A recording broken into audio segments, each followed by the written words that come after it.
Welcome to This Explainer. Today, we're diving into something incredibly profound. We're taking a compassionate look at the biblical perspective on the transition from earthly life to eternity. Now, whether you're here to really dig into the theology or you're just looking for the comfort these texts have provided for generations, we're going to explore exactly what the scriptures say happens in those final moments. It all centers around one really heavy, fascinating question. What exactly do angels do when a Christian dies? It's a question wrapped in so much mystery and, let's be honest, a lot of emotional weight.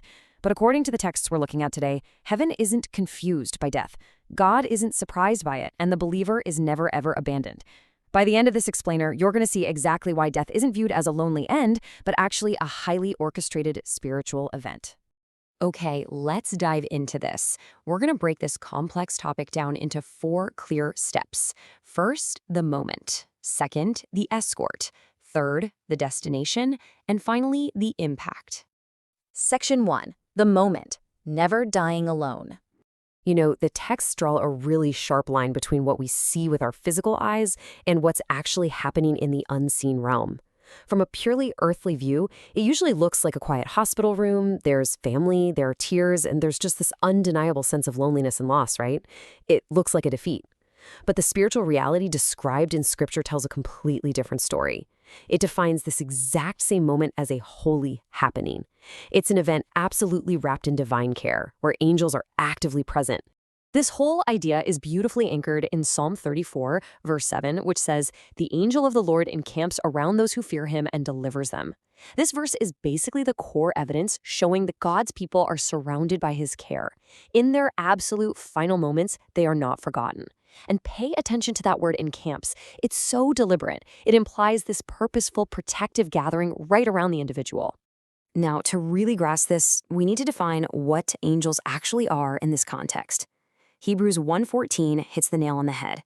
It defines them as ministering spirits sent out to serve for the sake of those who are to inherit salvation. It's absolutely crucial to clarify here, and the theology is very strict about this. Angels do not replace Jesus, and we definitely don't worship them. They act strictly as God's servants. They're basically carrying out his will to minister to his children as part of a divine support system. Moving right along to section 2, the escort, escorted by angels. So to picture this transition, let's look at a very specific story Jesus tells in Luke 16, verse 22. He says the poor man died and was carried by the angels to Abraham's side. Just notice the incredibly physical nature of the language there. The man didn't just drift off into the ether, he was carried. The text gives us this incredibly comforting image of angels literally lifting a believer out of their earthly suffering and safely carrying them into their next chapter. Think about how much comfort that brings. The world might not even notice, but heaven knows their name. Even if a person's passing goes completely unnoticed here on earth, or if they have the smallest funeral imaginable, they're absolutely not overlooked in the spiritual realm. In this theological framework, God doesn't send fear to meet them at the end. He sends his presence, his comfort, and a literal heavenly escort. That brings us to section 3, the destination, arriving at eternal rest. So, where exactly are they being escorted to? Paul puts it incredibly simply in 2 Corinthians 5:8. He writes, "To be away from the body is to be at home with the Lord." In fact, in Philippians, he boldly claims that to die is actually gain. Why? Well, because in this view, death is not a punishment. It's not a defeat, and you aren't just vanishing into nothingness. It's the exact moment a believer arrives face to face with Christ. The destination is, quite literally, described as finally going home. And what does that home actually look like?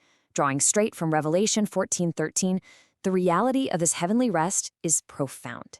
We are talking no more pain, no more fear, no more hospital rooms, no more exhausting spiritual battles, and no more hiding tears behind a forced smile. The ultimate destination presented here is a perfect, absolute rest in the presence of God, 100% free from earthly suffering.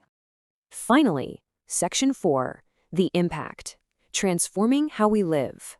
Now, let's be real for a second. Grief hurts. Missing someone is incredibly painful, and tears are completely valid. Even Jesus wept at a friend's tomb. But 1 Thessalonians 4:13 draws a major distinction here.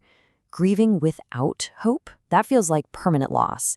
It makes people slaves to fear. But grieving with Christian hope fundamentally changes the entire nature of that grief. It's a sorrow anchored in deep trust, trusting that the person's soul is safe and awaiting a future bodily resurrection. The sorrow is absolutely real, but it's not final. Because we have this profound hope, the text actually outlined 5 super practical steps for those of us still here.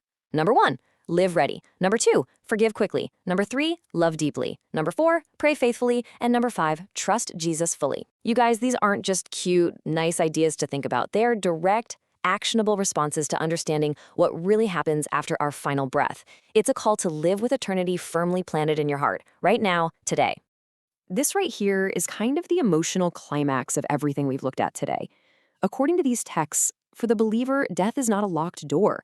It is the doorway home. It's not a scary barrier. It is simply the entryway into that promised rest in divine care. So, as we wrap up this explainer today, I want to leave you with one final question to chew on. Based on everything we've just unpacked, the spiritual reality, the angelic escort, that beautiful destination of rest, are you living with eternity in your heart today? It's a thought meant to bring you comfort, provoke a little self-reflection, and ultimately, completely replace fear with a lasting sense of hope. Thanks so much for joining me to explore this truly amazing